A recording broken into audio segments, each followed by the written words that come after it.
Assalamualaikum warahmatullahi wabarakatuh. Waalaikumsalam warahmatullahi Alhamdulillahi wabarakatuh. rabbil alamin wa bihi nasta'in ala umuri dunya waddin. Wassalatu wassalamu ala asyrofil anbiya'i wal mursalin wa ala alihi wa sahbihi ajma'in.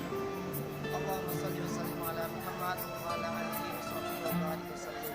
Rabbi shrah li sadri wa yassir li amri wahlul 'uqdatam min lisani yafqahu qawli. Rabbi zidna ilman warzuqna fahman. Amma ba'd. Alhamdulillah, puji syukur kita panjatkan kehadirat Allah Subhanahu wa taala atas segala limpahan nikmat dan rahmatnya kepada kita semua, sehingga kita dapat mendengarkan langkah, mengayunkan tangan dan rumah kita masing-masing menuju kampus tercinta ini. Baiklah teman-teman, di sini kami akan mempresentasikan makalah kami yang berjudul Pentingnya Administrasi dan Supervisi Pendidikan. Perkenalkan, nama saya Abdurrahim Dan saya M. Ali Yasser. dan saya Kamarudin. Kami di sini membuat video untuk memenuhi tugas kami, yaitu administrasi dan supervisi pendidikan. Baik teman-teman, untuk mempersingkat waktu, marilah kita langsung masuk ke materi intinya.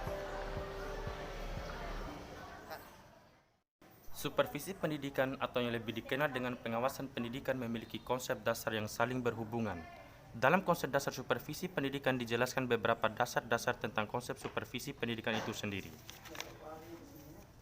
Supervisi pendidikan memiliki istilah yang berasal dari bahasa Inggris yang terdiri dari dua akar kata, yaitu super yang artinya di atas dan vision mempunyai arti melihat. Maka secara keseluruhan supervisi diartikan sebagai melihat dari atas. Dengan pengertian itulah, maka supervisi diartikan sebagai kegiatan yang dilakukan oleh pengawas dan kepala sekolah sebagai pejabat yang berkedudukan di atas atau lebih tinggi dari guru untuk melihat atau mengawasi pekerjaan guru.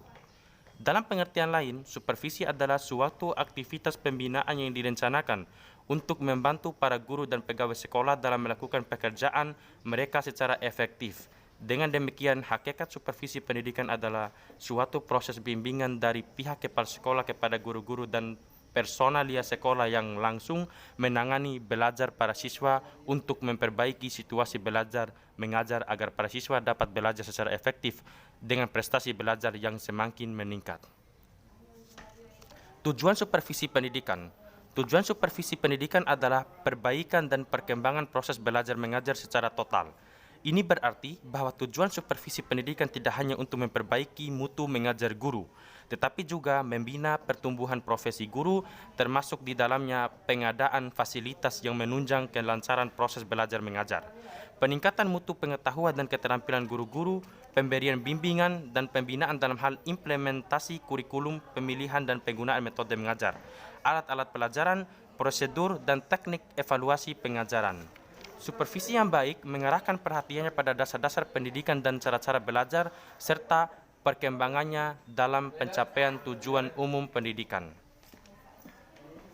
Supervisi pendidikan adalah yang pertama, membantu guru melihat dengan jelas tujuan-tujuan pendidikan. Yang kedua, membantu guru dalam membimbing pengalaman belajar murid. Yang ketiga, membantu guru dalam menggunakan alat pelajaran modern. Yang keempat, membantu guru dalam menilai kemajuan murid-murid dan hasil pekerjaan guru itu sendiri. Yang kelima, membantu guru dalam menggunakan sumber-sumber pengalaman belajar. Yang keenam, membantu guru dalam memenuhi kebutuhan belajar murid. Yang ketujuh, membantu guru dalam membina reaksi mental atau moral kerja guru dalam rangka pertumbuhan pribadi dan jabatan mereka. Yang kedelapan, membantu guru baru di sekolah sehingga mereka merasa gembira dengan tugas yang diperolehnya. Yang kesembilan, membantu guru agar lebih mudah mengadakan penyesuaian terhadap masyarakat. Prinsip supervisi pendidikan. Seorang pemimpin pendidikan yang disebut sebagai supervisor dalam melaksanakan supervisi hendaknya bertumpu pada prinsip supervisi pendidikan sebagai berikut. Yang pertama, prinsip ilmiah. Yang kedua, prinsip demokratis. Yang ketiga, prinsip kerjasama. Yang keempat, prinsip konstruktif dan kreatif. Yang poin kedua, peranan supervisi pendidikan. Kegiatan utama pendidikan di sekolah adalah kegiatan pembelajaran, sehingga seluruh aktivitas organisasi sekolah bermuara pada pencapaian efisiensi dan efektivitas pembelajaran. Oleh karena itu, salah satu tugas kepala sekolah adalah sebagai supervisor, yaitu mensupervisi pekerjaan yang dilakukan oleh tenaga pendidikan.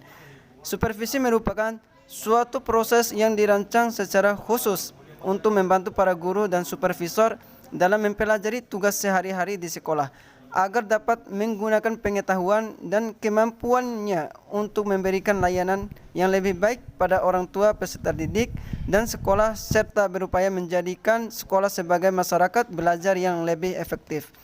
Maka peranan supervisor adalah memberi dukungan atau support, membantu, dan mengikut sertakan. Selain itu, peranan seorang supervisor adalah menciptakan suasana sedemikian rupa sehingga guru-guru merasa aman dan bebas dalam mengembangkan potensi dan daya kreasi mereka dengan penuh tanggung jawab. Suasana yang demikian hanya dapat terjadi apabila kepemimpinan dari supervisor itu bercorak demokratis, bukan otoritas. Poin yang selanjutnya yaitu jenis-jenis supervisi pendidikan. Berdasarkan banyaknya jenis pekerjaan yang dilakukan oleh guru-guru maupun para karyawan pendidikan, supervisi dalam dunia pendidikan dapat dibedakan menjadi 5 macam, yaitu supervisi umum, supervisi pengajaran, yang ketiga supervisi klinis, yang keempat pengawas melekat, dan yang terakhir pengawas fungsional. Demikianlah hasil presentasi kami pada video kali ini. Semoga apa yang kami sampaikan dapat bermanfaat bagi teman-teman semuanya, lebih-lebih kepada pribadi kami.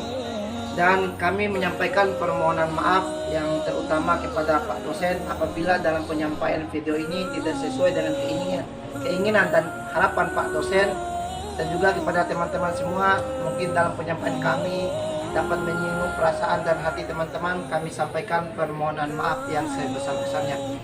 Demikianlah, wabillahi taufiq wal hidayah. Wassalamualaikum warahmatullahi wabarakatuh. Waalaikumsalam.